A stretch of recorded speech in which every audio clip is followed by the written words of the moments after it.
President Obama says the climate change conference going on right now in Paris is an act of defiance to terrorism following the deadly attacks on the French capital 2 weeks ago. Correspondent Kevin Corke is traveling with the president and reports tonight from Paris. In the largest ever gathering of world leaders for a summit of its kind, President Obama tried to draw a connection between countering climate change and the ongoing global war on terror. What greater rejection of those who would tear down our world than marshaling our best efforts to save it? We have come to Paris to show our resolve. The president, part of a group of 150 world leaders, gathered for the UN Climate Summit in Paris, a city still reeling from the devastating terror attacks 2 weeks ago that claimed 130 lives. Shortly after landing here Sunday night, Mr. Obama joined his French counterpart, President François Hollande, and the mayor of Paris in honoring the victims by laying flowers at a makeshift memorial outside the concert hall where most were killed.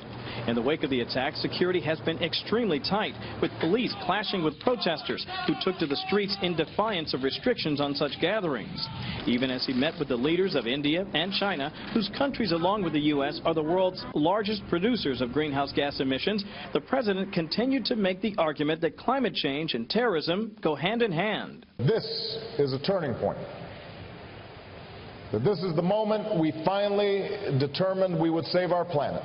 The thinking goes this way. Severe environmental conditions contribute to a sense of desperation, and that, they say, fuels extremism. There's a military component, as rising seas and severe storms can also alter conflict preparation and execution.